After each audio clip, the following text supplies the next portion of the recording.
caros participantes, sejam todos muito bem-vindos a mais este importante evento da DCAT.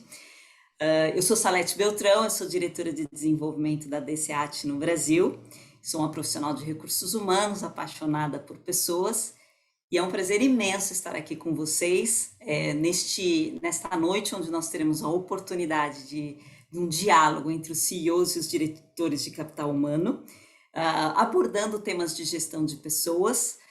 Também essa noite nós teremos a premiação do CEO DCAT Brasil na excelência em gestão de pessoas. Então, estamos muito satisfeitos com vocês, sejam mais uma vez todos muito bem-vindos. E para iniciar, para abrir este evento, eu gostaria de convidar o Juan Carlos Espinosa, que é o presidente global da DCAT Internacional. Então, Juan, um gusto tenerte. Juan não fala português, mas falará bem devagar para que vocês possam compreendê-lo, porque compreendemos portunhol. Juan, por favor. Obrigado, Salete. Boa tarde. Siento mucho no poder hablar en portugués. Espero aprenderlo y en otra ocasión poder dirigirme en portugués. Bueno, bienvenidos todos a este evento. Lo comentaba Salete. Para DCH este encuentro, el diálogo entre CEOs y directivos de capital humano, es una de nuestras actividades fundamentales, probablemente la más relevante que hacemos cada año. De hecho, esta misma actividad que se está haciendo ahora en Brasil se hace durante el mes de noviembre y diciembre en casi todos los países en los que opera DCH. Esta misma tarde, hace unas horas, de hecho lo hemos hecho también en Portugal, y este mismo evento se realiza en España, en Portugal, como decía, en México, en Colombia, en Perú, en Paraguay, en Uruguay, en Argentina, en Chile y, por supuesto, en Brasil. Por lo tanto, como digo, se realiza en casi todos los países en los que opera DCH y el formato es exactamente el mismo. Hay una mesa de diálogo entre CEOs y directivos de capital humano y entregamos un premio a un CEO o a una CEO de una gran empresa de cada país. En este caso, permítame darle la enhorabuena a Luisa Helena Trajano, presidente de Conselho de Administração de Magazine Luiza. Enhorabuena. Se incorpora a un grupo de CEOs, de CEOs de varios países, como comentaba, y en todos los casos CEOs de grandes corporaciones, de grandes empresas que operan en esos países. Y simplemente para finalizar, permítame dar las gracias a todo el equipo de DCH, al que trabaja desde España, encabezado por Carla, la coordinadora de la Secretaría Internacional de DCH, a la directora de Desarrollo de DCH en Brasil, a Salete Beltrão, a nuestro embajador en Brasil también, Paulo de Sousa, y por supuesto toda la junta directiva y muy especialmente a nuestra presidenta de DCH Brasil, Danielle Arraes. Muchas gracias a todos y a todas y espero que disfruten mucho de este encuentro. Hasta pronto. Muchas gracias, muito obrigada, Juan, por essa introdução e pelas boas-vindas a todos. Bom, vamos então dar início à nossa mesa redonda. Nós temos aqui profissionais de muita relevância, né? Nós temos profissionais com sólida experiência e carreiras na área de gestão de pessoas que são admiráveis, né? Então nós teremos aqui empresas de muita relevância no mercado internacional, né? São grandes empresas que têm excelentes práticas de gestão de pessoas e de gestão como um todo, né? Nós estamos trazendo aqui a Thales, que a Thales é uma empresa global com mais de 65 profissionais no mundo, ao redor do mundo, com presença em mais de 50 países. É uma empresa de alta tecnologia que representa aí a venda de muitos produtos para os governos em vários países, né? Ela vende satélites, ela atua na área de transportes, enfim, é uma empresa muito forte. Eu não vou apresentar o representante da Thales, porque o Felipe o fará, né? Mas teremos a Thales, teremos a Novartis. A Novartis é uma farmacêutica também com mais de 250 anos atuando no mercado internacional. No Brasil tem mais de 2.200 funcionários e cuida e se dedica, né, ao bem-estar das pessoas, da sociedade. Então, nós teremos aqui o presidente da DCAT representando a Novartis, o presidente da Novartis representando os CEOs, do lado dos CEOs, e nós teremos também a Gerdau. A Gerdau é uma empresa, uma das maiores empresas de aço da América Latina e no mundo, né, uma empresa de siderurgia e mineração que no mercado brasileiro vem se destacando pelas suas boas práticas, ganhando prêmios de melhores empresas, uma participação e uma responsabilidade social corporativa muito forte, vem se destacando no mercado brasileiro por essa brilhante atuação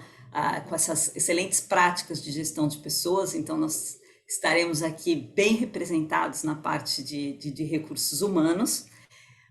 Infelizmente, nós tínhamos previsto a participação da Beatriz, que é a head de recursos humanos da Accenture, mas ela teve uma intercorrência e por contingências não conseguirá estar conosco, mas eu estou muito tranquila e segura de que os nossos participantes deixarão grandes mensagens, será uma troca riquíssima entre a perspectiva dos CEOs e o alinhamento dos diretores de capital humano, né? Então, tenho certeza que vai ser uma noite muito proveitosa.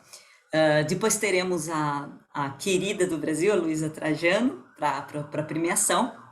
Mas, para começar essa mesa redonda, eu gostaria de chamar o Felipe. O Felipe, ele é diretor de vendas no Indeed Brasil, né? Ele vai moderar este painel, esse bate-papo. Então, Felipe, seja muito bem-vindo e passo a palavra para você. Obrigado, Salete. Um prazer enorme estar aqui, um desafio pessoal que me dá muita alegria poder moderar esse painel. Então, obrigado o convite da Salete, da Dani, do Juan, de todo o grupo diretivo da DCH. E eu vou chamar as pessoas aqui para que a gente possa, um a um, recebê-los e conhecê-los. E depois vamos aquecer essa conversa aí, que tem muito conteúdo bacana para a gente ouvir. Então, vou começar com a Caroline Carpenedo, e tenho aqui um mini currículo, um resumo para apresentar com toda a pompa e circunstância. Então, a Caroline Carpenedo é diretora global de Pessoas e Responsabilidade Social na Gerdau.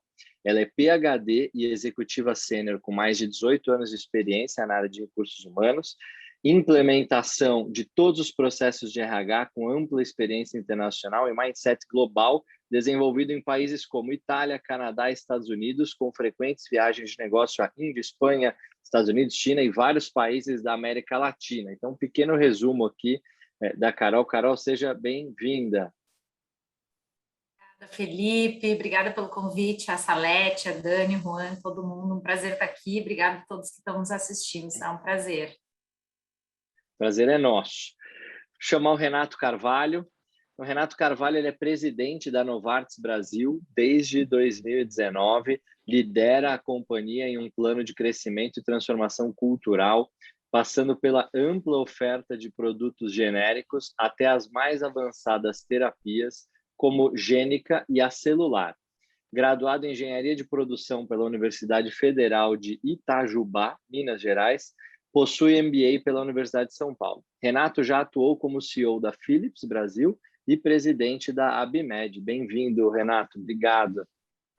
Obrigado, Felipe. Obrigado pelo convite. Dani, Salete, é um prazer também estar aqui com os outros colegas nesse painel. Tenho certeza que vai ser uma conversa muito rica.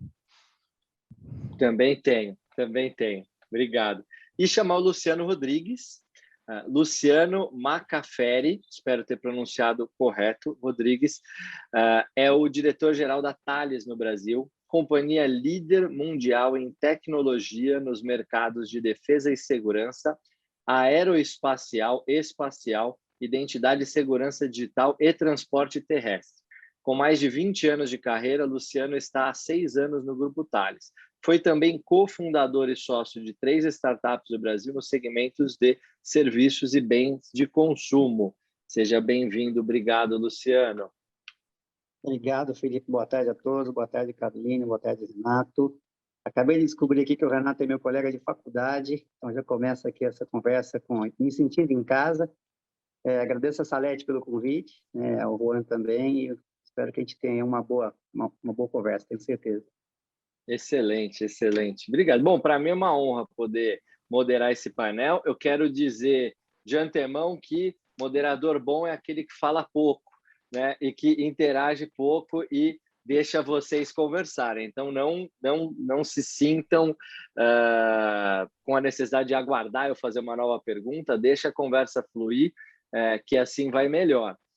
Então, eu tenho uma primeira pergunta aqui para a gente aquecer, que é o seguinte, né, na perspectiva de vocês, como, e isso acho que todo mundo quer saber, como o CEO e o RH atuaram juntos durante o período inicial da pandemia e como que essa atuação evoluiu até hoje, né? Então, a história aí das suas empresas, pandemia, do início até aqui. Carol, quer começar compartilhando tua perspectiva da atuação tua junto com o CEO Gerdau? Com certeza, Felipe. Obrigada pela pergunta. Eu acho que essa parceria CEO e líder de pessoas, ela vinha se fortalecendo ao longo dos anos, né? Eu acho que a gente ouvia falar no passado que o CFO era o braço direito, se o CFO é o braço direito, eu acho que o CHRO é o braço esquerdo ou vice-versa, né? Porque os temas de negócio e finanças andam muito juntos com a pauta de pessoas. E a pandemia, claro, trouxe o tema pessoas para o centro da estratégia, para o centro das preocupações, né? Então, eu acho que se a parceria CEO e CHRO não estava consolidada antes da pandemia, eu tenho certeza que ou ela foi alterada ou ela foi reforçada, né, no mínimo, durante a pandemia, porque as decisões elas precisaram ser tomadas muito juntos, né?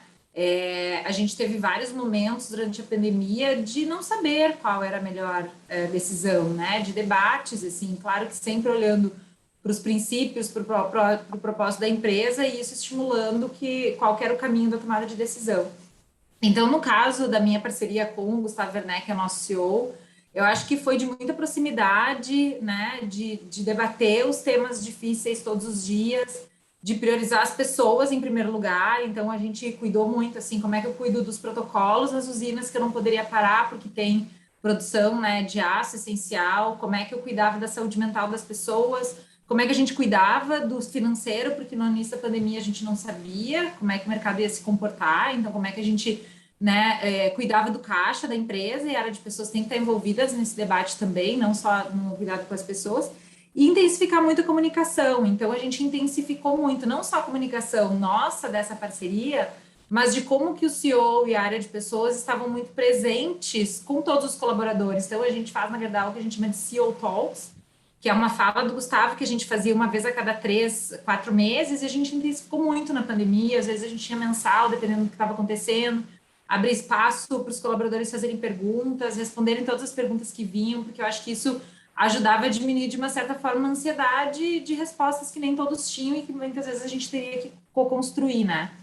Então, eu acho que é uma parceria, e aí quando você pergunta assim, como que está continuando essa parceria, eu acho que no momento que você reforça a parceria e vê a importância disso, ela vai gerando novos frutos, né? E novas decisões. Então, eu acho que fortaleceu muito o papel da área de pessoas nesse momento que a gente viveu e ainda está vivendo, né? Claro que hoje, com um pouco mais de respostas do que antes, mas ainda com uma série de questões que não temos resposta, né? Quando a gente fala do mundo híbrido, talvez a gente vai falar isso aqui hoje, do futuro, do trabalho, tem uma série de respostas que a gente ainda não sabe como que o futuro vai se comportar, né? Então, acho que eu paro por aqui para ouvir os meus colegas também, Felipe.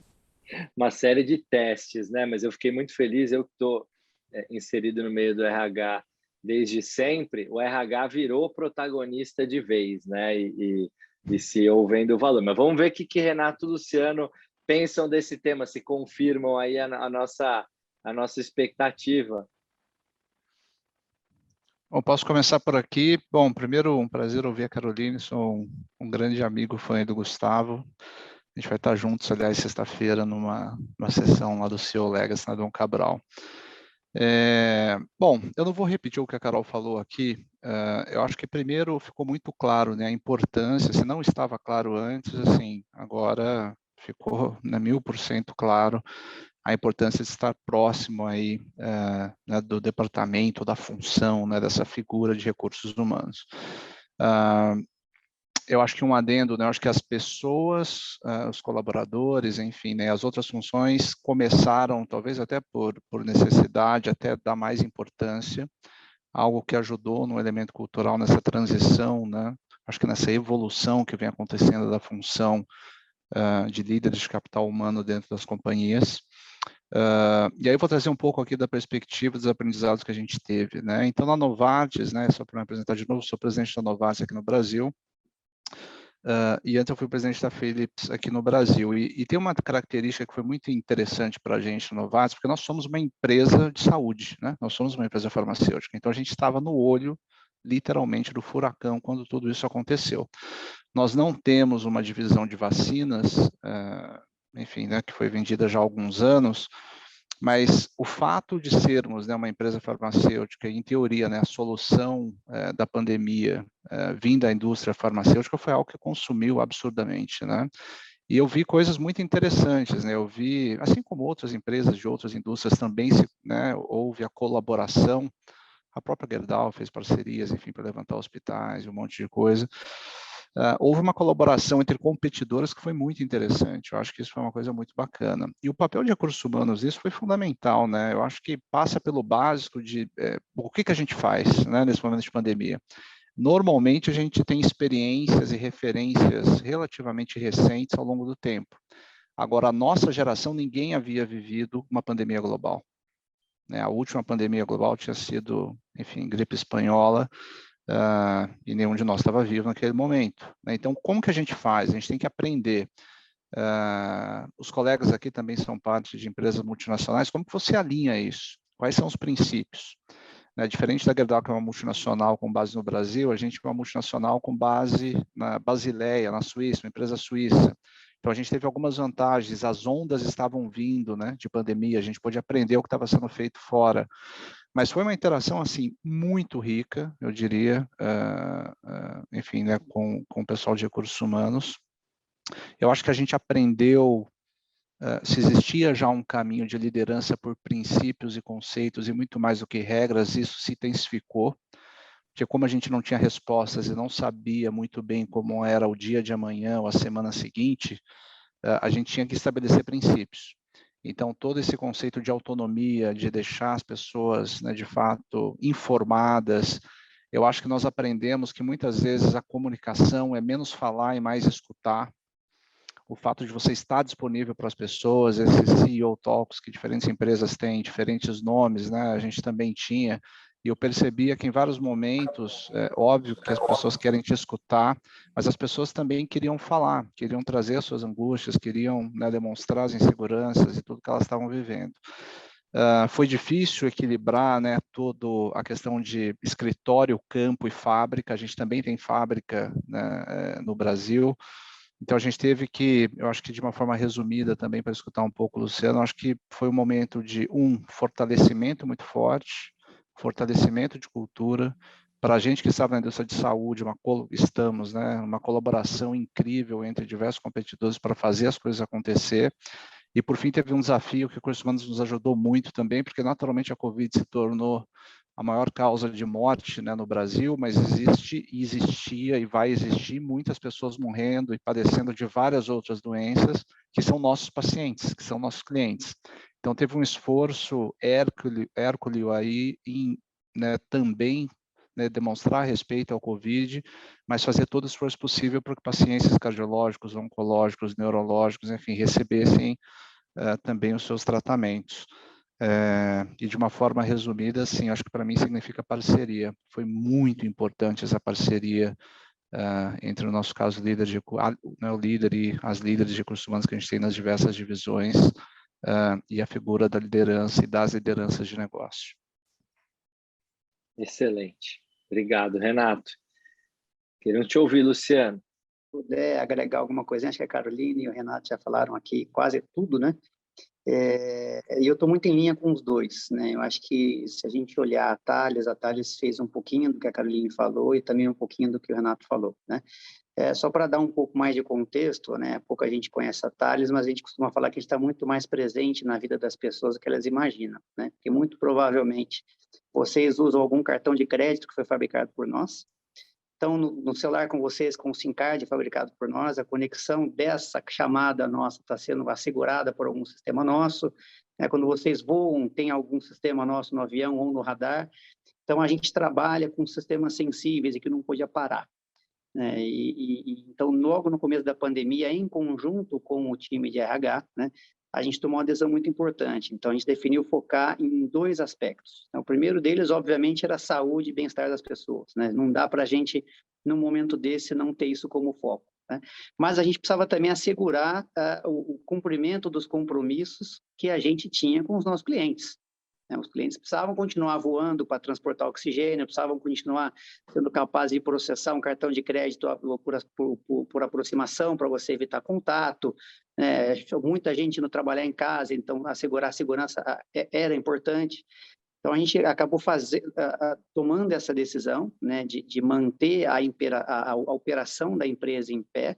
A gente também tem fábrica no Brasil, né? E aí a pandemia trouxe uma novidade para a gente, né, que é você fazer gestão de pessoas remotamente. Foi um grande desafio para a área de recursos humanos, aí eu acho que a Caroline pode contar um pouquinho mais para a gente também. Você fazer gestão de pessoas sem estar na frente dela, né, sem ver o body language dela, sem olhar no olho dela, e num momento em que as pessoas foram para casa, ficaram confinadas, sem saber o que acontecia com o parente, sem saber o que acontecia com o emprego, né? Então, isso dificultou bastante.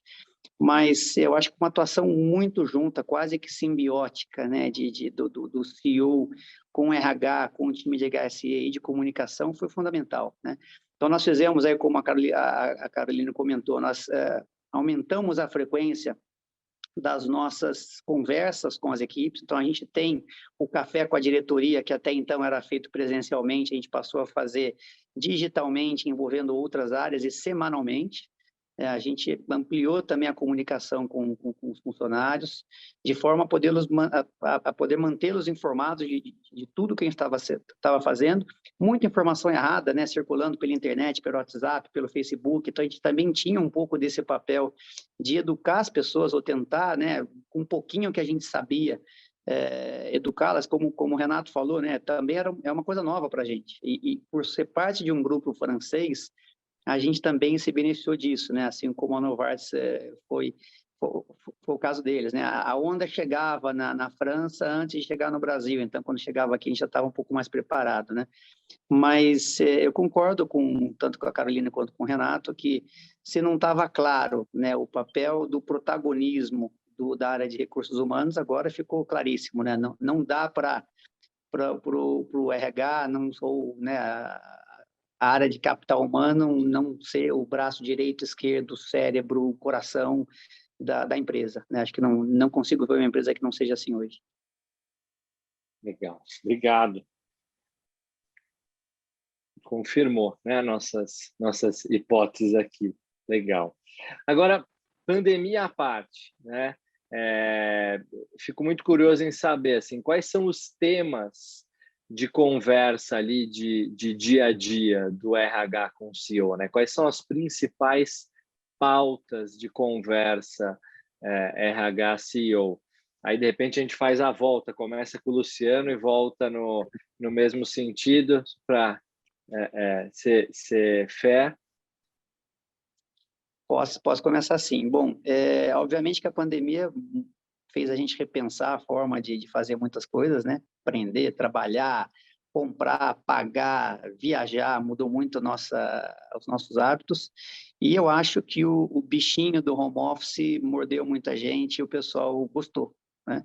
Então, hoje é parte da pauta, né, das nossas conversas hoje com recursos humanos, uma forma de reengajar essas pessoas ao escritório, né? Eu acho que no modelo híbrido, eu acho que a Caroline já pincelou um pouco sobre isso, né? Mas a gente deve caminhar para o modelo híbrido, mas trazer as pessoas de volta hoje, né, de uma maneira segura e coordenada, isso acho que é fundamental.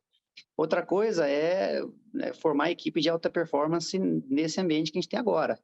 A gente precisa reter os talentos que a gente tem, sabendo que os nossos talentos, no meu caso, muitas de várias áreas, mas inclusive engenharia e desenvolvimento de software, têm sido abordados por empresas no mundo todo, né, com ofertas para receber em dólar ou em euro e trabalhar de casa.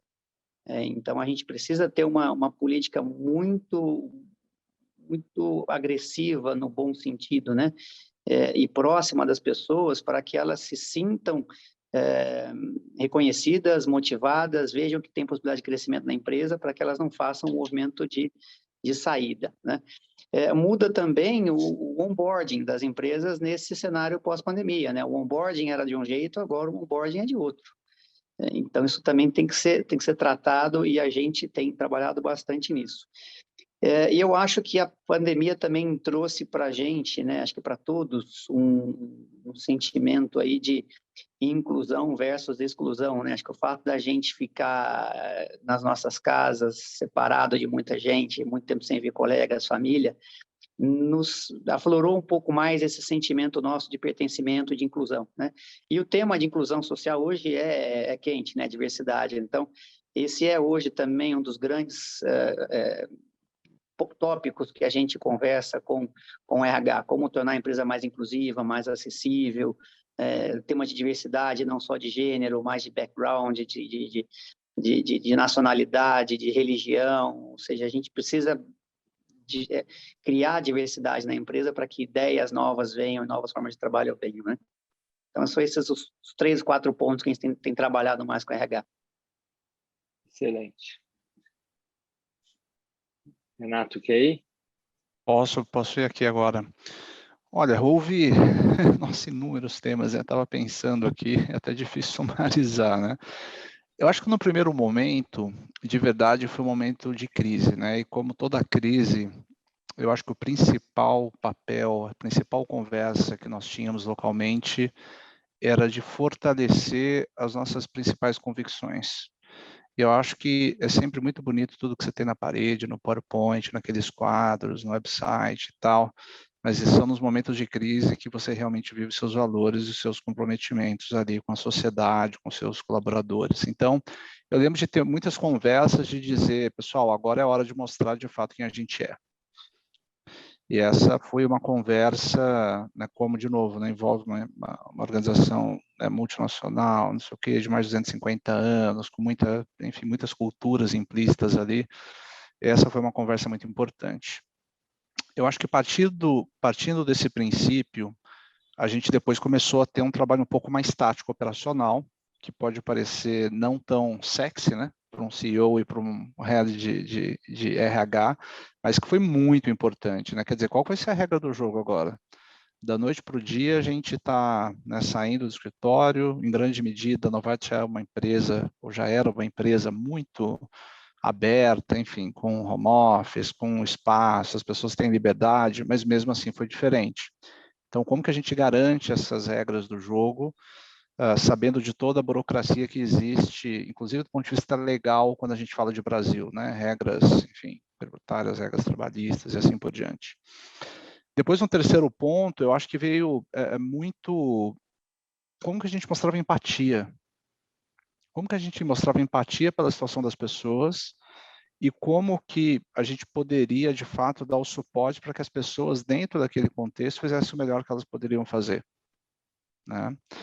E esse é um tema que eu brinco que, assim, né, todo mundo fala que tem bom senso, né? Eu nunca escutei ninguém falar eu tenho mau senso. E é difícil você confiar no bom senso em vários momentos, né? Então, a gente teve que, através dos princípios que eu mencionei na minha primeira fala, a gente tentou estabelecer conceitos, ter empatia e se permitir escutar. E aí começou a haver uma comunicação muito fluida e muito recorrente, né, nas diversas divisões do grupo aqui do Brasil. Quando tudo isso estava acontecendo, ao mesmo tempo que toda hora todo mundo se tornou um expert, né, em vacina, em indústria farmacêutica e tudo, a gente estava no meio do furacão, a gente começou também a tentar estabelecer maneiras claras de manter, né, o que eu disse antes, que eram os nossos pacientes atendidos. A gente atende 9 milhões de pessoas no Brasil por ano, né? Então, 9 milhões de pessoas, e a gente tinha que ter muita empatia e respeito pela situação do Covid, mas também muita empatia e respeito pelas pessoas que não estavam com Covid e também dependiam dos nossos medicamentos. Então, assim, foi um super aprendizado, poderia, né, pincelar outros tópicos aqui que a gente conversou, mas refletindo aqui, esses são os principais que me vêm à mente. Passar a palavra para a Carol aqui. Eu acho que o Renato e o Luciano tocaram nesse ponto, assim, que eu acho que logo, né, no início, e esse debate vem continuando, que é esse futuro do trabalho, né? Como é que a gente volta híbrido, como é que fica a cultura organizacional, né, nesse pós aí, nesse retorno. A gente, na Gerdau também, a gente decidiu voltar híbrido, a gente lançou uma série de novas ferramentas, como teletrabalho, como jornada reduzida, não exclusividade, e são todas coisas que a gente vai se adaptando e a resposta, né, que vem. Então, acho que essa é uma pauta, claro, que aconteceu. Acho que a pauta do negócio, eu e o Gustavo, no ano passado, logo que iniciou a pandemia, ali por março, abril, maio, estávamos muito preocupados ainda de como é que o negócio ia, né, depois de cuidar dos protocolos, da saúde mental, de tudo mais, a gente estava muito preocupado como é que ficaria o cenário, era muito incerto, né? Nós criamos um programa chamado Realizar 2020, na época, que foi pegar as 9 principais alavancas do negócio, colocar times de alta performance POs aí nessa metodologia mais digital e ágil, né? Trouxemos times e aí esse programa lançamos um shot que a gente falava assim, era um sonho assim de realização, porque a gente não sabia realmente. E o Gustavo ficou sponsor desse projeto, eu fiquei uma tribe leader, isso nos trouxe resultados incríveis em 2020, então acho que isso foi também essa preocupação com o negócio, como é que a gente acertava os times. E esse programa, por exemplo, realizar, ele fez com que a gente acelerasse muito a transformação digital da Gerdau, a gente já vinha fazendo uma transformação digital, a gente já vinha com alguns squads, com alguns grupos conhecendo metodologia ágil, isso trouxe uma semente de transformação enorme. E o fato da Gerdau também, desde 2014, já vir fazendo uma transformação cultural muito profunda, onde a gente estava trabalhando muitas questões de abertura, de autonomia, de simplicidade. O mesmo home office já existia antes da pandemia, claro que foi acentuado e, né, para os colaboradores de escritório nesse período, né, de trabalhar de casa, não era todos os dias, então acho que a gente aprendeu também novos formatos, mas o que aconteceu foi realmente, assim, a gente viu uma semente se acelerar, né? Então, assim, se por um lado a pandemia trouxe preocupações com a saúde mental das pessoas, equilíbrio com esse confinamento que já foi mencionado aqui, e a gente teve que ter um olhar muito mais humanizado, de uma comunicação muito mais presente, mais próxima, por outro lado, acelerou essas outras iniciativas, essas outras estratégias, esses novos modelos, que talvez a gente levasse mais tempo para acelerar, né? Então, essa foi muito uma pauta. E a pauta que a gente tem falado muito este ano, assim, a gente fez um novo check da cultura, da Gerdau, que vemos fazendo essa transformação desde 2014, e esse foi um ano da gente parar e olhar como é que a nossa cultura está acelerando aí os resultados do negócio e está fazendo com que as pessoas vivam os nossos princípios, nosso propósito, repensamos aspiração, repensamos comportamentos e tudo mais. Esse foi uma pauta desse ano, a gente falou muito no pós também, retorno, como é que a gente continua aí com a nossa cultura muito viva, porque ela é um ponto super importante aí para a Gerdau. E os temas de ESG, né, que estão cada vez mais na pauta. O Luciano mencionou diversidade, a gente sempre é preocupado com a sustentabilidade, acho que essa é um tema que a gente tem muito forte, tem desde 2017 mais forte. Sempre falamos de sustentabilidade, mas esses últimos 2 anos, inclusive com a pandemia, acelerou. Eu acho que também o olhar para isso, né, para o ESG, então essa tem sido uma pauta muito frequente nossa, acho que o Gustavo levanta bastante essa bandeira também, inclusive no seu Legacy, diversidade, acho que é um tema que se fala bastante, né, Renata? Então, eu acho que esses 5 pontos aí que eu mencionei o que está principalmente em pauta aí esse ano e olhando para frente. Super completo, adorei, né, as respostas e adorei, né, a gente começa a notar que a pandemia enalteceu demais o lado humano, né, então palavras que eu ouvi aqui, empatia, inclusão, ESG, né, socioambiental, então acho que um convite, né, nós e as empresas que a gente representa a sermos melhores, né, e adorei que todos vocês trouxeram isso na pauta. E aí, quero puxar um gancho para a saúde mental. Acho que saúde mental principal ou uma das principais preocupações das empresas na pandemia. E eu queria ouvir de vocês, em termos práticos, quais foram as ações ou a ação que vocês acham que merece destaque, que a sua empresa promoveu para zelar pela saúde mental dos seus colaboradores. E aí, em vez de ditar a ordem, quem quiser falar primeiro, pode falar. Se vocês concordarem, eu daria a chance para o Renato falar primeiro, que ainda não teve essa oportunidade. Bem pontuado, bem pontuado. Posso começar aqui. Obrigado, Luciano. Vamos lá. Acho que foram inúmeras ações. Eu acho que do ponto de vista técnico, médico, né, até por nós termos uma empresa de saúde na Novartis, naturalmente, suporte psicológico, suporte psiquiátrico, enfim, inúmeras lives e webinars sobre saúde mental, como poder ajudar. A gente disponibilizou ajuda e suporte às famílias, a gente disponibilizou treinamentos distintos para que as pessoas pudessem testar coisas novas. Enfim, então acho que tem inúmeras práticas e processos que nós fizemos. Durante um período, a gente garantiu 100% de emprego para todas as pessoas no começo da pandemia, independente do resultado financeiro da companhia, porque nós entendíamos que aquele era um momento muito crítico no começo da pandemia. A gente foi assertivo em relação à comunicação, enquanto tempo isso ia perdurar, mas a gente tentou trazer também, né, essa segurança psicológica, é o termo que a gente usa dentro, para que as pessoas não tivessem mais um problema para se preocupar.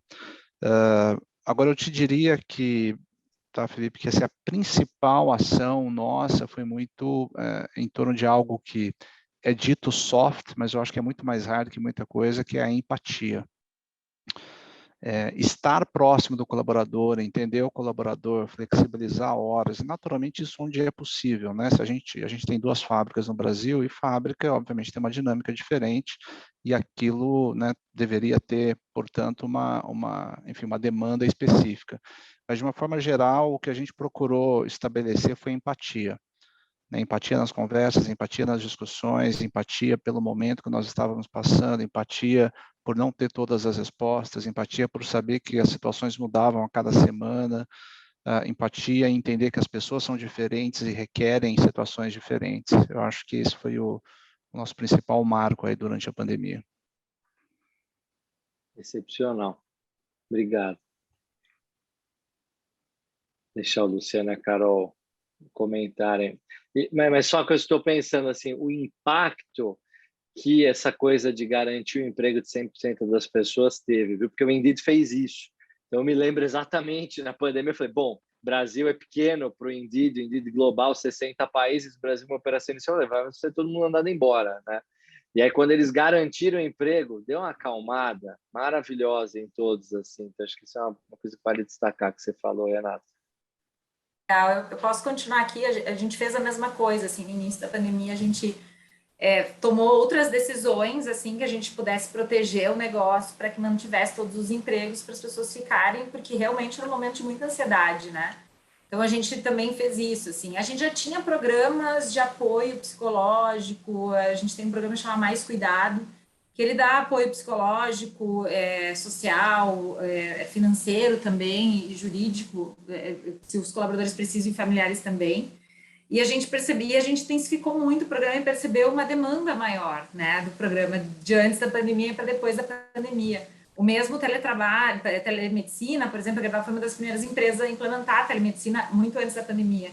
Depois que começou a pandemia, a gente viu o número de telemedicina, né, a gente foi parceiro do Einstein tentando pilotar isso aqui no Brasil. Então, assim, você vê muitas questões que a gente percebeu uma aceleração, um pedido de mais ajuda, né? Então, Mais Cuidado foi um. A gente reforçou muito parecido com o Renato, assim, muitas rodas de conversa, webinar, treinamentos, ações que às vezes podem ser pequenas, mas assim, meditação no início da manhã, ginástica laboral, conversa com os... Agora, o principal, para mim, é a proximidade da liderança, que foram pedidos que a gente fez, a gente começou a fazer pulse checks muito frequentes. Pulse checks são tipo pesquisas que a gente faz ao longo do processo, assim, para ver como é que as pessoas estavam fazendo, e pedimos muito para que os líderes ficassem muito próximos dos seus times.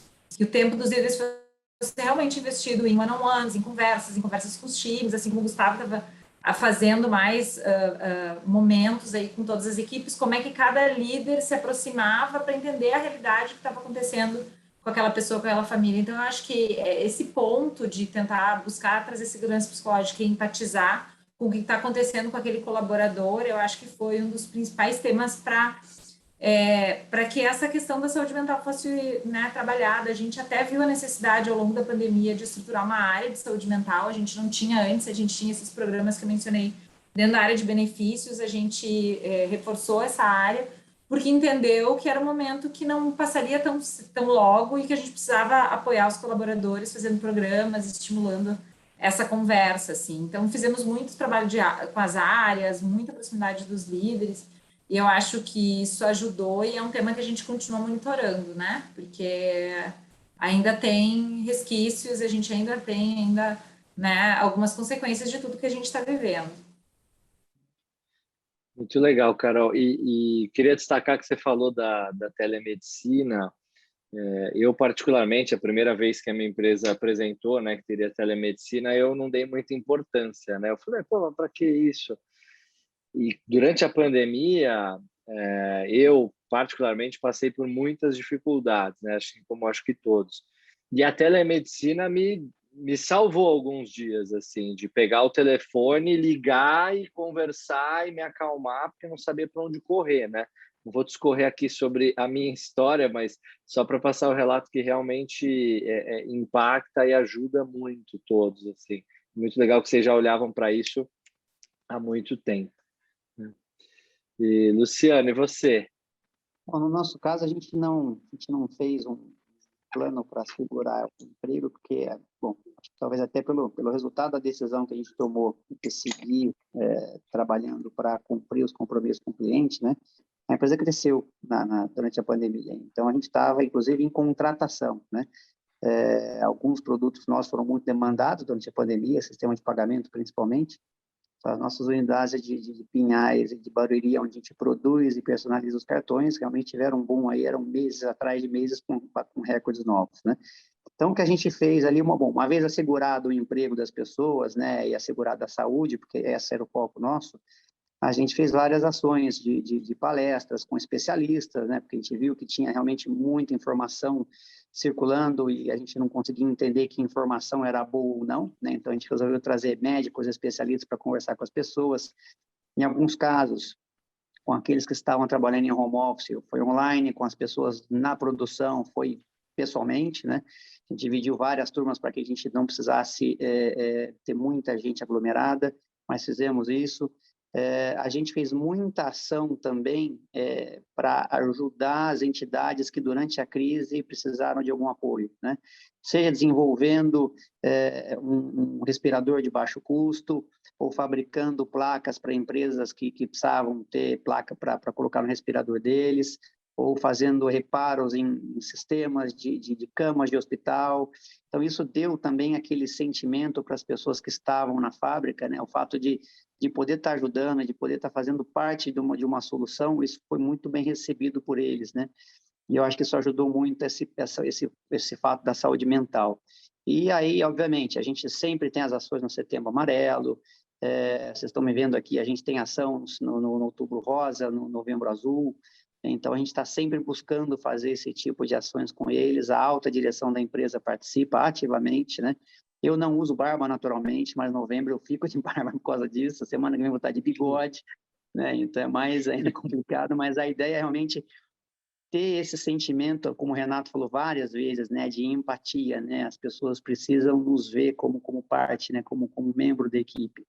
Então, por exemplo, como as pessoas de fábrica não conseguiram parar na pandemia, a gente achou importante que os líderes também não parassem, né? A mensagem que a gente passaria para eles poderia ser estranha, do tipo, poxa, eu estou aqui na empresa, né, me arriscando e o diretor está em casa trabalhando, né? Então, apesar do trabalho em casa né, ser um trabalho correto, porque muita gente fez isso, a gente resolveu a liderança estar mais próximo do time de fábrica. Aí a gente, obviamente, fez trabalhos para tirá-los do transporte público, para melhorar a parte do refeitório. Então, isso tudo foi dando aquela confiança, aquele conforto que eles precisavam ter.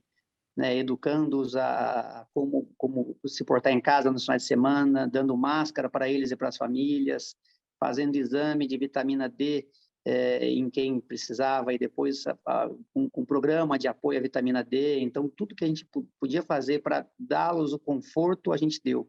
E isso foi muito bem recebido pelas pessoas. Muito legal. Gente, impressionante como o tempo voa. Eu sinto que a gente está só aquecendo aqui, mas a gente só tem 5 minutos de conversa. Então, eu vou passar a bola para vocês, para fazerem cada um assim o seu takeaway, mas queria puxar para a pergunta de assim, tá, para onde vai o futuro da área de RH? Então, começar com a Carol, né, com a perspectiva dela, por estar representando a RH, mas depois, Renato e Luciano, sobre a tua perspectiva de CEO, para onde vai, qual é a tendência da função de RH? Eu acho que a gente conquistou um espaço que eu espero que ele continue, né? Eu acho que a humanização, as pessoas no centro, para aquelas organizações que eventualmente ainda não tinham se dado conta que isso é o tema mais importante, porque a gente ouve muito falar, né? As pessoas são o meu ativo principal, né? Tudo eu faço das pessoas, mas quando tem que tomar as decisões, nem sempre a fala está conectada com o que a organização faz, né? E eu acho que a pandemia, de uma certa forma, trouxe esse olhar para o centro, e aí a gente viu o quanto a área de pessoas é estratégica para o negócio, e nesse ponto, assim, ela traz uma alavanca aí, né, para esses temas, tanto de humanização, de gestão de pessoas, de cuidado com a cultura, de guardiã da cultura, né, como a pauta do negócio. Então, eu gosto muito do conceito. O Renato disse que vai estar, sexta-feira tem o seu Legacy, eu sei que o Subramanian Rangan vai estar com vocês, né, Renato? Não sei se estou dando um spoiler, hoje já sabe que o Sub está vindo em SEAD para estar com vocês. Você vai encontrar ele amanhã de manhã. E ele fala muito do conceito de progresso e performance. E eu acho que esse é o futuro dos CEOs e da área de pessoas, dessa conexão, assim. Como é que a gente olha para a performance das companhias, para crescimento com rentabilidade, para resultado, que é importante para manter o negócio em pé, e como é que a gente traz o progresso junto. O olhar de sustentabilidade, de humanização, de ESG, né? Então, eu acho que esse é o futuro. Claro que a gente está falando de tecnologia também, de cultura, de pipeline, mas realmente esse olhar de progresso com performance, eu acho que a gente deixa para as futuras gerações é o grande tema de tendência aí da área de pessoas, junto com a parceria do CEO, que acho que era o grande tema nosso aqui da noite. Então, eu agradeço de novo a oportunidade, foi ótimo aprender aí contigo, Felipe, Renato, Luciano, e passo aí a minha palavra para os colegas. Excelente. Obrigado, Carol. Bom, deixa eu passar aqui, vou pegar um pouco de carona no que a Carol acabou de dizer, né? O Sub é um professor incrível, né? Um grande, enfim, pensador aí de gestão, e ele realmente fala muito sobre progresso e performance. Ele também tem outra frase que ele fala que líderes tomam decisões com a mente e fazem escolhas com o coração. Eu gosto muito dessa frase dele. E eu acho que isso conecta muito com o momento que a gente passou de humanização do trabalho, né? Foi um período tão difícil, né? Tudo que a gente tem passado ainda, porque não acabou, que eu vi uma humanização no mundo corporativo que foi excepcional. A gente tem que também saber, né, aproveitar as coisas boas que vêm, né, de momentos tão duros, né, de crises como essa. E para mim, enfim, né, sem falar o óbvio da função de capital humano, de recursos humanos, eu tenho visto muito e observado e dividido isso, né, com meus colegas aqui na Novartis, da importância de nós sermos todos agentes catalisadores de aprendizados, porque as coisas mudam tão rapidamente que você realmente tem que aprender todo dia alguma coisa. E pode parecer óbvio, mas não é óbvio. E eu acho que esse papel de guardião de cultura, de ajudar na definição da estratégia, ele vai estar muito embasado em sermos, né, junto com os líderes de capital humano, de recursos humanos, guardiões aí também de como a gente acelera a captação de aprendizados. Isso é um tema que a gente vem discutindo muito e eu deixo essa reflexão e agradeço aos colegas também pelos ensinamentos, aprendizados aí. A gente sempre está aprendendo, né, todo dia. Obrigado, Renato. Bom, do meu lado, rapidamente, né, eu acho que a pandemia ela confirmou a área de recursos humanos como um protagonista, né? Nunca gostei do tema né, da palavra que o pessoal usava, né, a função de suporte, né, o RH não é função de suporte, é uma área de negócio, né? É uma área estratégica para a empresa, e eu acho que a pandemia nos trouxe acendeu uma luz na nossa cabeça, que é a adaptabilidade, né? O mundo, ele é capaz de mudar muito e muito rápido, e a gente precisa se adaptar a isso muito rapidamente se quiser sobreviver. E não dá para a gente falar nisso sem ter o RH colado com a gente o tempo todo, né? Então, acho que até um pouco mais que isso agora, a gente fala até da antecipação, né? Então, eu vejo que o futuro dessa área é uma área que a gente vai ter que trabalhar muito junto, né, da alta diretoria com o CEO para antecipar o que vai acontecer. É um tema que a gente falou pouco aqui hoje, mas que é um desafio para a gente hoje, são as diferentes gerações no mesmo ambiente de trabalho, gerações que pensam absolutamente diferentes, né? Eu tenho pessoas aqui na empresa com 40 anos de empresa e outra com 2, que são focos completamente diferentes, né? Com valores diferentes, com expectativas diferentes, com rendimentos diferentes. Então, a gente precisa saber lidar com isso. E eu acho que o que o Renato falou também, né? A gente aí tem que estar preparado para o que está vindo, aprendizado, né? Acho que isso é expectativa, um RH mais presente, mais interlocutor, né? Então, acho que isso tudo agora confirmou, e o que já era realidade, acho que agora ninguém pode ter dúvida com relação a isso. Sensacional. Muito obrigado, vocês três, né, por compartilhar o conhecimento com a gente e pelo, né, por me permitir moderar aqui. Estou muito feliz com essa oportunidade. E vou chamar de volta a Salete para que ela possa dar sequência ao evento. Obrigado, Salete. Que painel! Nossa, que delícia ouvir vocês, que coisa boa, né, grandes profissionais aí, ver CEOs que estão falando aí de empatia, humanização e dessa parceria com a RH e desse protagonismo que eu também venho falando aí nos últimos meses muito de como que o RH tem que ser esse protagonista mesmo, como parte do negócio. Sensacional! Eu queria agradecer imensamente aqui em nome da DCAT a querida Caroline Carpenedo, grande Renato e Luciano, e a sua moderação sempre ótima, Felipe. Obrigada por moderar esse painel com toda atenção, maestria e carinho. Sensacional. Bom, e eu queria agora passar para a nossa premiação, né, de DCAT, porque falando em gestão de pessoas, né, falando em empresas que têm o foco em pessoas e que nós estamos aqui com empresas centenárias, que são empresas que compreenderam a importância das pessoas, né? E nós temos aí uma empresa que brilha no Brasil, né? Que é a Magazine Luiza, que brilha pela maestria em gestão de pessoas.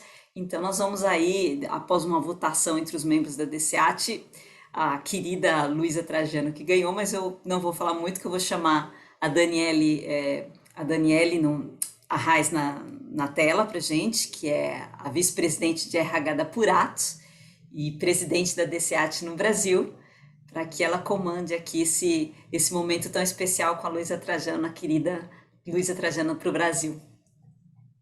Dani, obrigada, Salete.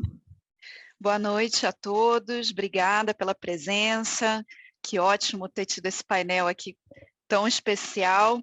E agora me compete aqui fazer realmente as honras, né, para a nossa querida Luiza, que já está aqui conosco na tela. Luiza, seja muito bem-vinda, boa noite, muito obrigada pela sua presença. Me sinto muito honrada de estar aqui ao seu lado na mesma tela. Obrigada, DCAT. Eu assisti um pouquinho, fiquei aqui assistindo o painel. Parabéns aos panelistas, parabéns a Salete. É uma honra, Daniela, estar aqui com vocês e receber esse prêmio, que acho assim, é tão bom a gente poder ser valorizada no papel de humano, né? Que agora, como estava falando no painel, agora as empresas vão ter que entrar e eu vi tantas empresas fazendo tanta coisa boa. Parabéns a todos que participaram do painel, muito legal. Luísa, muito obrigada pelas suas palavras e pela sua presença. Realmente para a gente é um privilégio. Me sinto muito emocionada de receber você aqui essa noite. Primeiramente, eu gostaria de falar um pouquinho sobre você, Luísa, se você me permite, para que a gente possa te apresentar aqui. Embora você dispense apresentações, quem não conhece o Magazine Luiza, que é uma empresa tão icônica, tão querida por milhões de brasileiros, e não tem como falar do Magazine Luiza sem falar da Luísa, né, que representa tanto para o Brasil, para todos os profissionais que hoje estão aí desenvolvendo suas carreiras, uma grande inspiração. Então, vou fazer um resumo, porque poderia ficar aqui horas falando sobre a sua trajetória e sobre também o Magazine Luiza. Bom, então, a Luísa, né, ela é presidente do Conselho de Administração do Magazine Luiza, foi responsável por um salto de inovação e crescimento que colocou o Magazine Luiza nas décadas seguintes entre as maiores varejistas do Brasil. O Magazine Luiza surgiu lá em Franca, né, Luísa, no interior de São Paulo, em 1957, passou por inúmeras aquisições, acho que inovou sempre, desde 1986, com sistemas automatizados, lançou o e-commerce no ano 2000, foi realmente muito atuante aí em diversas inovações. Colocar as pessoas em primeiro lugar também é um sinônimo, né, Luísa, da sua trajetória, com muitas atitudes empreendedoras, inovação, criatividade, são conceitos que sempre estiveram presentes na sua trajetória e do Magazine Luiza. Isso se reflete também em premiações incontáveis. Isso reflete todo o retorno que traz, né, essas crenças e práticas. Então, o Magazine Luiza está há 23 anos consecutivos, certo, Luísa, no ranking das melhores empresas para se trabalhar. Realmente é uma marca muito impressionante e que imagino que te traga muito orgulho. A Luísa também trabalha como conselheira em 16 diferentes entidades, né, como o IDV, por exemplo, que é o Instituto para o Desenvolvimento do Varejo, Unicef, Grupo Consultivo do Fundo da População da ONU no Brasil. Foi eleita personalidade do ano de 2020 pela Câmara do Comércio Brasil e Estados Unidos. Também preside o Grupo Mulheres do Brasil, um grupo bastante conhecido, que reúne mais de 80 mil participantes, né, por todo o país, aí também no exterior. Além do Magazine Luiza ter tantas premiações, você também tem, né, Luísa, centenas de reconhecimentos, premiações como empreendedora, empresária, mulher, né, que nos traz aí o imenso orgulho para todas nós, líder. Em 2021 foi escolhida como única brasileira na prestigiada lista do Time 100, né, da revista americana Time, que elege as 100 pessoas mais influentes do mundo. Enfim, poderia ficar aqui muito tempo falando sobre a sua trajetória, Luísa, mas realmente é muito impressionante. Além, né, de termos aí o número do próprio Magazine, mais de 1.100 lojas, né, em 18 estados, mais de 47 mil colaboradores que eu tenho certeza que se inspiram muito em você, na sua trajetória e nas suas crenças. Então, Luísa, nós gostaríamos, antes da gente começar a fazer uma interação, falar um pouquinho do prêmio, né? Então, esse prêmio da DCAT, ou DCH, né, como a gente falaria aqui em português, é a primeira edição que a gente está tendo aqui no Brasil. A DCAT já faz essa premiação há alguns anos na Espanha, né, nos países europeus, em alguns outros países aqui da América Latina também, mas no Brasil é a primeira edição. E você, né, foi a nossa vencedora aí na eleição que foi feita junto aos membros da junta diretiva. Então, se você puder mostrar para a gente, não sei se você está com seu troféu aí. Parabéns, Luísa, mais uma vez. Acho que está no mudo. Seu microfone. Organização Internacional de Direitos de Capital Humano, Prêmio CEO DCH, o DCH, Brasil 2021, a excelência na gestão de pessoas. Nossa, que honra ser a primeira estreada nela, esse prêmio no Brasil. Muito obrigada. Aqui está dando para todo mundo ver? Tá sim, sim, acho que a gente consegue ver. Então, parabéns mais uma vez, Luísa. Muito obrigada. Realmente. Maravilhoso. E tenho certeza que todos nós aqui estamos muito orgulhosos, né, de poder entregar essa premiação a você. Luísa, aproveitando aqui a sua presença com a gente, já que o prêmio se trata de excelência em gestão de pessoas, Eu gostaria de fazer algumas perguntas, até para inspirar aqui a nossa audiência, né, que está conosco. Quando a gente tem debatido tanto, né, sobre o papel do líder, sobretudo nesse momento de pandemia que foi tão desafiador e que colocou realmente o H aí mais do que nunca no centro do debate, para que a gente pudesse garantir a integridade das pessoas, saúde emocional, saúde física, garantir empregos. Imagino que também tenha sido desafiador, né, para o Magazine, para os 47 mil colaboradores, né, passar por esse momento. Acho que ninguém passou imune. Gostaria que você falasse um pouquinho para a gente, Luísa, o que te inspira como líder? O que você acredita que realmente fez a diferença nesse momento tão difícil, que vai continuar sustentando a trajetória tão inspiradora sua à frente, né, do Magazine Luiza e das demais lideranças aí no nosso país? Olha, Daniela, é muito legal eu poder ganhar esse prêmio e poder também falar numa coisa que eu acredito tanto. Assim, o que acontece, né, Daniela? Se você fizer uma retrospectiva, o varejo era um dos lugares mais difíceis de você trabalhar o humano. Por quê? Porque as pessoas iam para lá quando não tinha mais nada para fazer. Assim, quando eles não conseguiam lugar em outros lugares, eles iam para o varejo. Em 1991, quando eu resolvi criar a loja eletrônica, eu até assustei um pouco disso, porque realmente, quando eu sempre fui criado no varejo, sempre gostei do varejo, como você falou, sou do interior de São Paulo, e quando eu percebi qual era o sonho de 15 jovens que estavam ali para entrar em loja eletrônica, para entrar nesse novo setor, era tudo, menos querer trabalhar no varejo. Era bombeiro, dentista, médico, era tudo que queria, menos trabalhar no varejo. Eu peguei e levei até um susto disso, porque não era a minha história de vida. E aí, quando você vai pesquisar, cada 100 alunos que saíam da faculdade, uma ia para o varejo, porque a última coisa que queria, um não investia no outro, outro não investia no outro, porque já que ele não vai ficar aqui, por que eu vou investir nas pessoas? Aí, como a gente começou a pensar, e eu gosto muito de mudar crenças limitantes, né? que limita. Aí eu falei, bom, a única forma que a gente tem é fazer alguma coisa diferente. Então, eu resolvi que ninguém na empresa teria um cargo a não ser vendedor, a não ser do varejo. Então, a gente resolveu fazer isso. E, com isso, eu comecei a entender que ia ter uma grande mudança, que o atendimento ia ser uma coisa muito importante. Eu estou tirando até a missão, você fazer isso porque é muito importante, o propósito pessoal seu. Eu quero falar um pouquinho aqui tecnicamente. Então, naquela década de 90, eu comecei... Assim, naquela década de 90, eu comecei a entender assim, como é que você vai poder ter qualidade, rentabilidade e lucro se você não tiver uma equipe alinhada e comprometida? É muita velocidade, era muita coisa. Aí a gente resolveu começar a investir em pessoas. E eu também, desde menina, tinha uma crença. Por que uma empresa cresce e as pessoas não podem ser ela? Por que elas são ela e não conseguem... a empresa não cresce. Então, desde pequena, eu me questionava. Então, eu tinha um propósito meu, pessoal, como cidadã, como pessoa, como uma jovem que ama seu país, e tinha também um questionamento técnico, né? E aí a gente começou a investir muito nas pessoas, colocá-las no centro, escutar as pessoas. E aí veio o Great Place, que a gente está desde 98.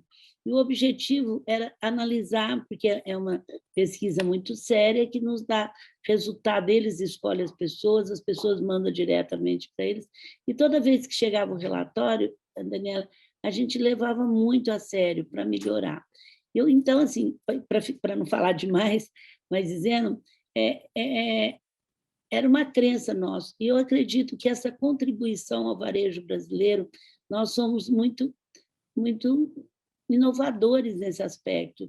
E a gente conseguiu estar 24 anos já, e esse ano, em 2003, a gente foi a primeira de empresas acima de 1.000 funcionários, imagina que nós temos 45 mil, e nós somos esse ano o primeiro, novamente, pelo nosso trabalho que fizemos em 2020 na pandemia. Bom, isso é uma história. Da agora para frente, Daniela, quando as pessoas me perguntam, e aí, Luísa, como é que trabalhar com pessoas, como é que, como você falou, o recurso humano, o RH passou a ser o presidente que não tiver o RH diretamente com ele não vai sobreviver.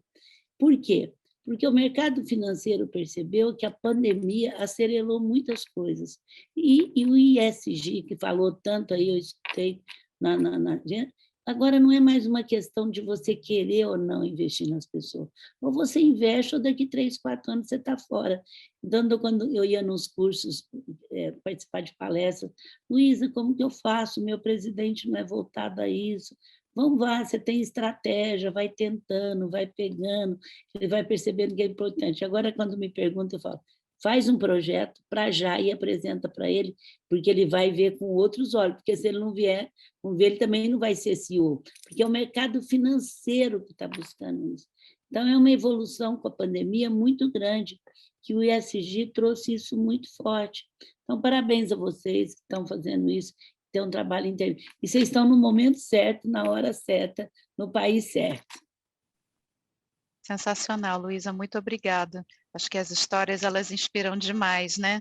Anotei aqui coisas que me chamaram muita atenção. Acho que quando você fala de mudar crenças limitantes, quando a número 1 da empresa fala isso, é tão potente, porque, imagina, não tem como alguém dizer que tem uma barreira, porque se a número 1 da empresa acredita que é possível mudar, puxa vida, ninguém segura. Então, acho que ter excelência em liderança de pessoas também se trata disso, né? Inspirar, é ter uma visão, colocar algo ali, mesmo que seja ousado, e eu vi muito na história do Magazine Luiza, esse conteúdo, né, esse ingrediente da ousadia, sempre se desafiando, sempre realmente se posicionando, nunca deixando de deixar muito explícito, né, os seus desejos, as suas intenções e a sua crença, né, principalmente de que é possível sim transformar. Então, acho que isso é algo muito especial, Luísa, na sua liderança, e que marca também, claro, né, toda a história aí do Magazine Luiza. Então, realmente muito inspirador. E você falou muito também do seu propósito pessoal, né, junto com o questionamento técnico que você se fez, que eu achei incrível, e realmente você tem razão, né? O varejo tinha um pouco esse estigma, e acho que isso já mudou demais, né? E sem dúvida você e o Magazine Luiza tem uma responsabilidade gigantesca nisso, né, desse orgulho. Falando um pouco dessa questão de propósito, que é algo que vem sendo muito debatido também, né? Antigamente falava-se muito de missão, visão, valores, agora acho que a gente está evoluindo para falar mais de propósito, que vai um pouco além, acho que conecta mais emocionalmente, né, com cada uma das pessoas, de pensar sobre a sua missão mais ampla, seu legado, sua marca. E eu vi também que o Magazine se identifica como uma empresa com alma, né? Você pode contar um pouquinho para a gente sobre isso? O que é liderar uma empresa com alma? Como se faz isso? Como se cria isso conectado aí com o seu propósito, que você falou tão lindamente? Olha, primeiro eu queria dar uma concepção de líder que eu acho que foi o mais fácil e o mais profundo que eu disse, que acho que nós estamos falando com muitos líderes aí.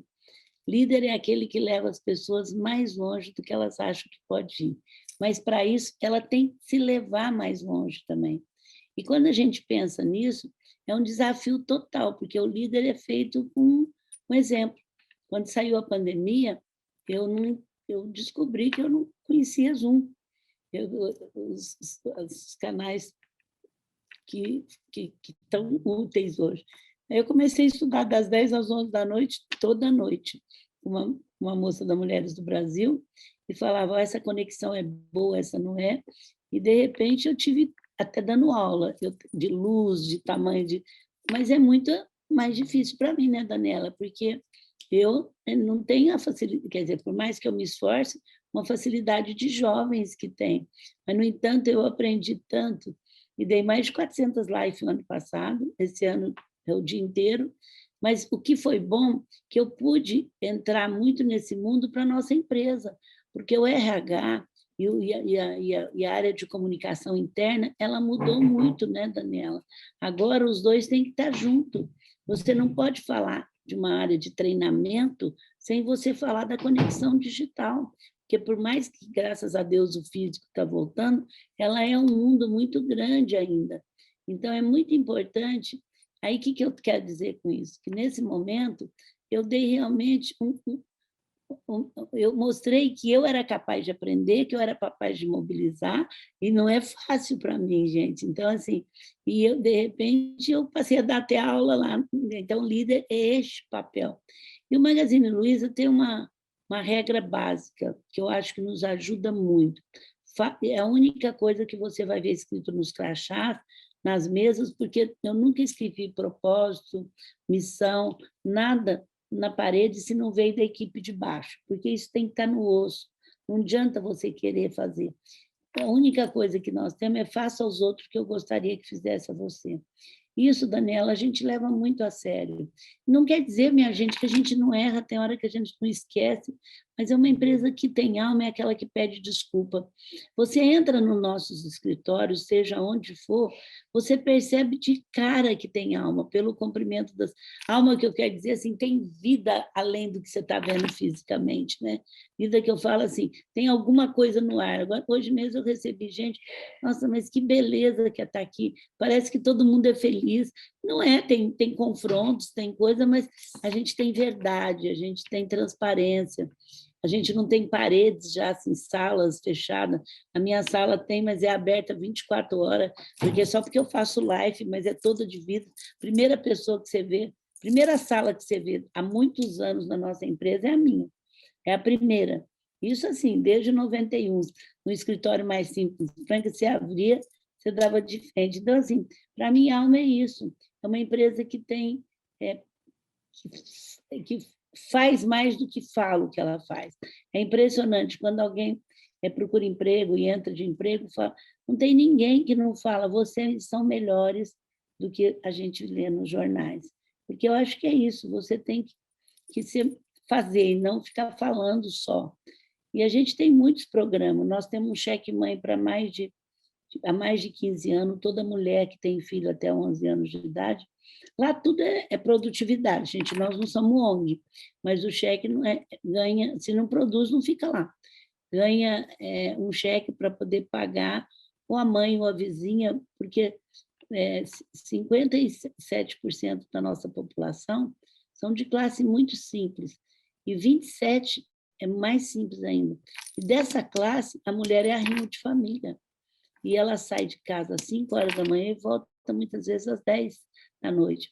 Então, a minha luta, nós damos esse cheque mãe com filhos até 11 anos. Isso ajudou demais as mulheres a poder estar mais número conosco. Enquanto isso, enquanto Grupo Mulheres do Brasil, a nossa luta, a minha, de todas as minhas colegas, é que tenha uma escola em período integral em cada bairro desse país. Isso é uma coisa, senão não tem condição da mulher fazer isso. A gente tem também chama Saber Luiza. A educação é uma responsabilidade de todo mundo. Há mais de 15 anos, a gente tem bolsa de estudo de 30% a 70% de qualquer matéria e não é processo de retenção.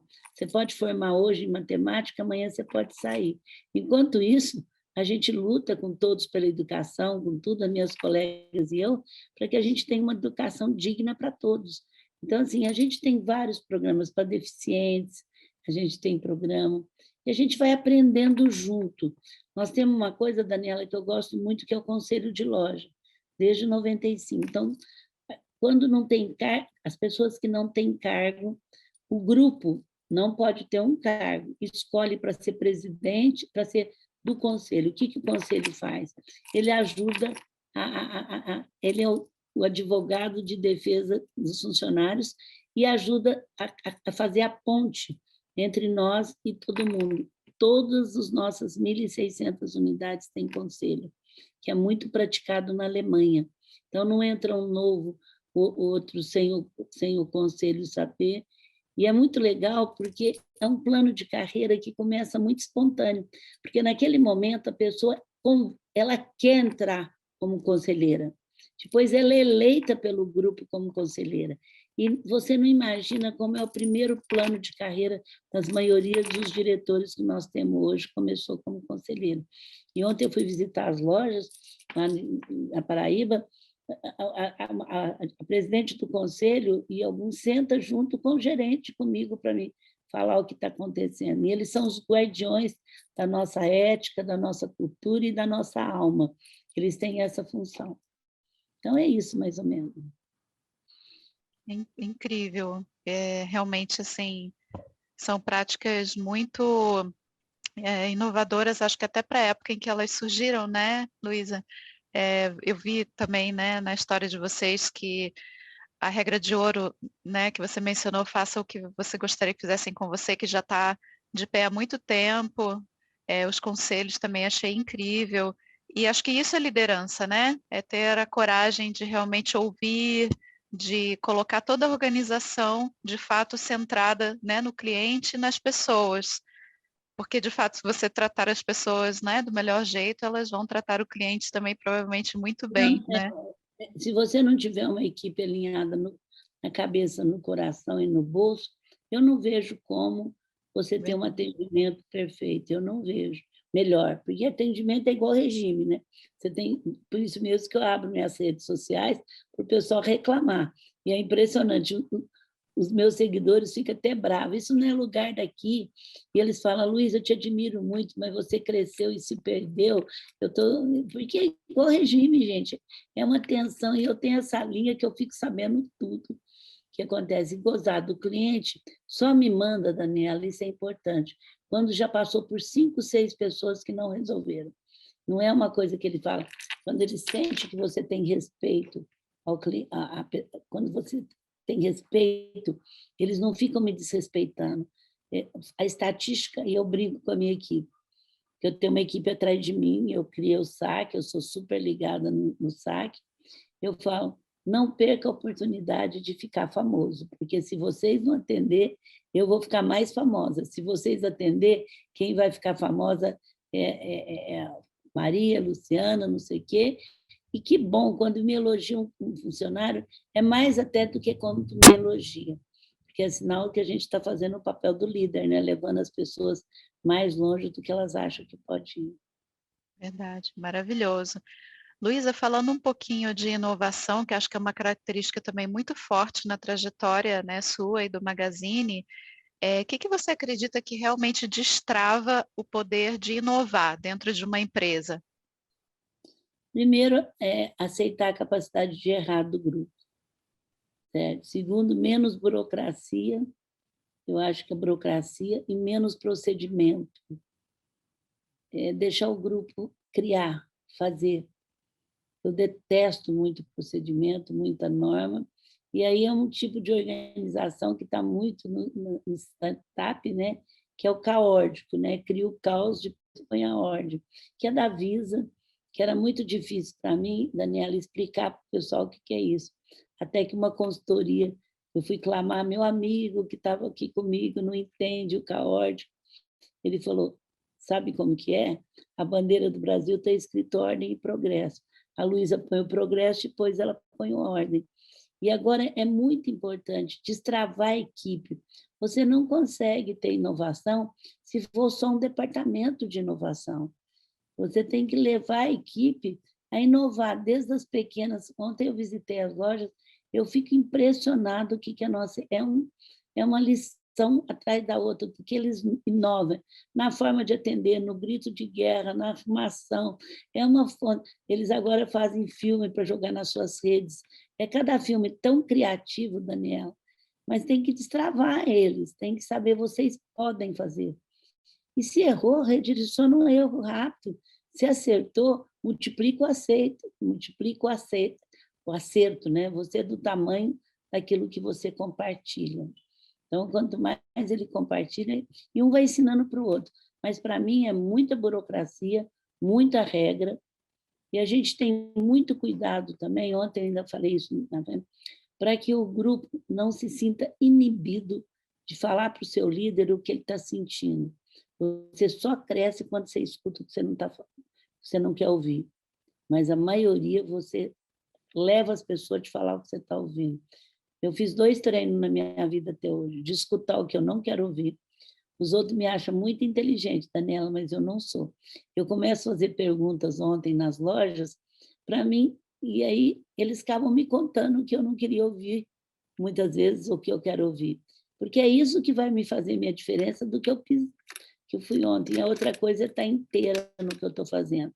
Hoje eu já tive 1000 agendas, ainda vou ter mais 2 ou 3. Assim, tem um jantar e mais uma premiação que eu vou dar um amigo meu. Mas se eu estou aqui com você, a hora que eu sento aqui, eu estou inteira.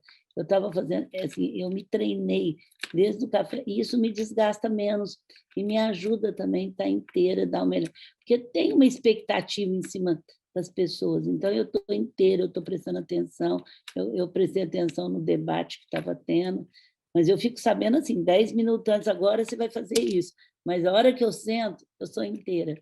Isso foi um exercício que me ajuda muito na minha energia, e porque as pessoas esperam de você, faça o outro que eu gostaria que fizesse. Se eu me peguei, eu tenho que estar inteira. Então, me ajuda muito a condensar a energia. Eu quero dizer para as pessoas que eu vi muito o Renato colocar muito da doença emocional nas empresas. Mas não é só nas empresas. A gente ainda não entendeu o que esse Covid mexeu com a gente. É uma coisa muito grave. Eu falo que vai levar, Daniela, 80 anos para ser passado. Durante 80 anos, ele é muito presente dentro da gente. Então, assim, em todo lugar que eu estou indo, eu estou querendo, falando isso, seja em qualquer grupo, o emocional é muito abalado. O medo da volta, o país voltou, o medo, a acomodação de não sair de casa, eu não vou trabalhar. A gente não sabe se é por medo da acomodação ou é porque acomodou também. É bom, né, a gente estar no começo assustado. Então, eu quero dizer que a gente tem que aumentar o nível de consciência para entender profundamente nas crianças, nos filhos, em todo mundo que deixou esse Covid. É muito sério. À medida que a gente toma essa consciência, como eu vi no painel passado, a gente começa a dizer que a gente tem que ter mais paciência com a gente e com os outros. É um momento que vai exigir muito disso. Verdade, Luísa. Sabe as palavras. Você falou que não é inteligente? Por favor, né, Luísa? Você faz excelentes perguntas, se questiona, reflexões maravilhosas. Para fazer perguntas, outra, porque eu quero escutar o que eu não quero ouvir. Isso é muito importante. Sim, verdade. Muito bom mesmo. E acho que esse ponto também de estar inteiro, né, gerenciar sua energia, realmente é algo muito importante que ajuda muito, né, a combater as doenças emocionais, inclusive, como você bem falou. Luísa, acho que um último ponto que eu queria ouvi-la um pouquinho a respeito da diversidade, né, porque, enfim, tem sido muito falado o tema da diversidade e da inclusão. Hoje em dia existem inúmeros estudos falando da importância de ter uma diversidade presente na empresa e o Magazine Luiza sempre protagonizando também, né, com muita ousadia e muito admirável tudo que tem sido feito, né, os programas que foram feitos recentemente, que até foram, né, polemizados, e, enfim, mas a gente sabe que às vezes para causar a mudança a gente precisa de fato, né, que as pessoas tenham um choque. E eu particularmente admiro demais e sou fã, assim, do que vocês fizeram, né? Tenho aqui dentro do meu universo Napuratos, que é bem menor que o de vocês também, feito algumas coisas, mas enfim, fala um pouquinho, se você puder, sobre como o líder, de fato, ele precisa promover a diversidade, o que isso traz também de vantagem competitiva, né, para as empresas e para o legado que elas querem deixar. Bom, então, primeiro vou falar do seu propósito, né? É um país, primeiro assim, como é que eu vou tratar diferente uma pessoa pela cor da pele, ou por ser mulher, ou por ser de outra coisa? É muito difícil para a minha cabeça entender isso. Agora, vamos falar pela competitividade, pela produtividade. Então, como é que um país que tem 52% de mulheres, tem 50% de pessoas negras, pode ter inovação se você não tivesse esse quadro? Eu já dei várias palestras, Daniela, com o presidente da Nestlé, o Marcelo. Ele fala uma coisa que ele tem que ter, porque ele tem que estar lançando produtos novos quase todo mês, e ele não vai, fala para tirar. Não. Vou colocar aqui no ar. Então, é porque eu pedi para pôr uma imagem, e eu ia chamar a imagem no fim. Pede para tirar, por favor. Pode tirar, Carla, por favor, a imagem. Depois eu ponho, Carla, agora mesmo eu ponho. A Roberta passou e ela... Bom, mas eu volto agora mesmo com ela. Pronto. Então, assim, como é que eu vou poder ter, Daniela, se realmente eu não tiver uma diversidade? E na nossa empresa, a gente, apesar que eu sempre trabalhei, lógico, obrigada, mulher, deficiente, por isso que eu sou a favor de cota, há mais de 10 anos, cota é um processo transitório para acertar uma desigualdade, e quando saiu cota para deficientes, eu já era, acho que 12º ano já, melhores empresas, eu nunca tinha olhado, Daniela, para deficientes. Você, Luísa, que era tanto não tinha e precisou de cota, eu comecei a estudar cota, e comecei a ver que é um processo, já tomei muita paulada, meritocracia, tá bom, então espera 110 anos, meritocracia é quantas oportunidades são iguais. Então, assim, a empresa sempre trabalhou a igualdade racial, mas a gente percebeu, o nosso CEO percebeu que a gente tinha muitos negros até uma certa altura de diretoria, e depois não. Então, resolveu lançar um programa ano passado só para trainee. Como você falou, foram 72 horas de paulada no Twitter. Mas não se muda paradigma sem você... Não, só que a gente não esperava que fosse tanto. E, no fim da noite, ele escreveu de domingo, gente, eu estou querendo mudar a nossa empresa. Mas abriu tantas portas para todo mundo, depois inverteu que a gente repetiu o segundo para ter um público maior, para não ficar só entre 19, ter pelo menos mais 40 trainees, olha, eu convido você, Daniela, e todos que estão nos assistindo, a entrar no YouTube do Magalu e ver um depoimento de 20 minutos que os trainees fizeram, eles mesmos, depois de um ano. Você vê a competência, a facilidade intelectual de comunicação, partiu deles.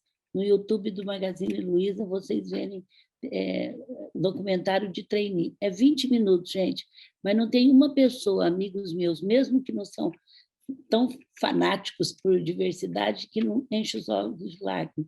Eles estavam ganhando 30% a menos ou muitos desempregados com toda a capacidade e todo plano que eles fizeram, e toda a escolaridade deles, vocês não acreditam. Então, acho que a gente nós temos que resgatar quase 400 anos de escravidão, onde a maioria foi negro, que veio para o país sem querer vir. Então, é muito importante. Mas agora, acho que para fechar, eu quero mostrar a imagem, então, mas eu tenho que contar a historinha, senão não tem graça, viu? Vamos lá. Colocando, né? Então, é o seguinte, no mês de julho, eu tenho netos e filhas que moram em Portugal e em Paris, e eu fiquei 14 dias em Portugal, depois eu fui para Paris. E qual não foi minha surpresa, Daniel? Que quando eu cheguei na Galeria Lafayette, aonde aquele mezanino lindo, que quem não conhece é um mezanino antigo, maravilhoso, que pega todos os andares, ele sempre tem alguma coisa que vocês vão ver de marketing, de propaganda. Qual não foi minha surpresa? Que no maior centro de marketing da Europa, você viu, e aí, por favor, põe um coração com a palavra A, amor, em julho ainda. Então, pode colocar, bem, desculpa. Sim, vou pedir aqui para ela colocar. Já está colocando. Olha aqui. Então, qual não foi minha surpresa quando você vê isso no maior centro de varejo da Europa? Então, eu queria só terminar para dizer que nesse momento dessa pandemia, de emocional, coisa de retorno, de tudo mais, se está lá, você imagina, você nunca esperava, né, Daniela, encontrar um coração com a palavra A na Galeria Lafayette. Então, eu tenho para dizer, precisa nesse momento ter muito amor, muita amizade, muita paciência para a gente poder viver essa pós-catástrofe. E a Unidos pela Vacinação, junto com tudo, o Brasil é um dos países que mais vacinou em geral. Então, é muito importante. Muito obrigada. Luísa, muitíssimo obrigada. Obrigada de verdade. Carla, pode tirar a imagem, por favor? O prêmio mais uma vez aqui. Muito honrada, muito obrigada. Muito merecido mesmo. Parabéns a vocês pelo evento. Salete, parabéns. Eu vi antes, muito obrigada a todos que participaram do painel também. Queria convidar todos a abrir a câmera aqui, né, para a gente poder... Eu estou Homenagear a Luísa também. emocionada, Luísa, eu estou emocionada. Eu já estive contigo em Salvador, para um palco, não sei se você se recorda, mas estar aqui pertinho, tendo você trocando essas, né, essas palavras maravilhosas, inspiradoras, como o Magazine Luiza trabalha de fato a inclusão, né? Ou seja, quando eu incluo as pessoas, o resto vem de uma forma natural, porque pelo seu depoimento, assim, não preciso de esforço. É só tratar a gente como gente, tratar a gente bem, reconhecer, e a coisa acontece, né? Sensacional. Luiz, eu preciso dizer isso porque eu já te ouvi várias vezes e assim, como é delicioso te ouvir. Nossa, tanta sabedoria. Dá uma coisa boa no peito, assim, sabe? Porque a gente vê tanta verdade e tanta coisa positiva e tanta coisa boa. Você realmente é uma inspiração e sinto muito assim que você não queira entrar para a política, porque eu ia te adorar ter como presidente do nosso país. É que eu mais escuto, viu, Paulo? Mas, olha, eu quero convidar as mulheres a entrar no grupo Mulheres do Brasil.org.br. Eu sou uma política, eu não sou partidarista, mas nós temos 100 mil mulheres já é o maior partido político, 22 causas, nós vamos trabalhar muito pelo Brasil. Paulo, a mudança de um país passa muito pela sociedade civil. Fale para suas mulheres, por favor, para entrar no grupo Mulheres do Brasil.org.br, e quando a gente vai fazer projetos como Unidos da Vacina, a gente convida os homens para estar conosco.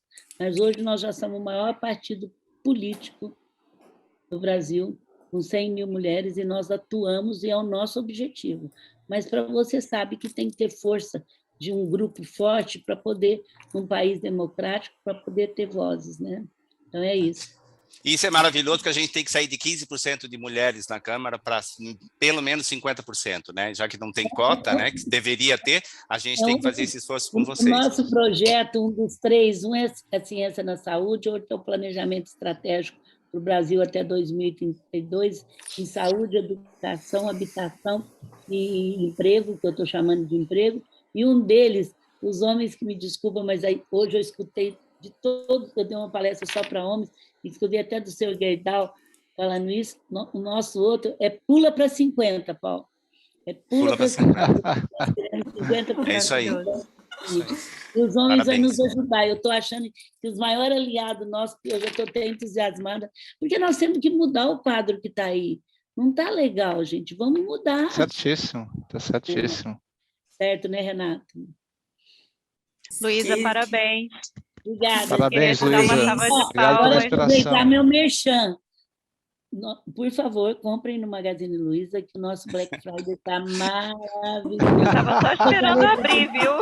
Entrando no site já.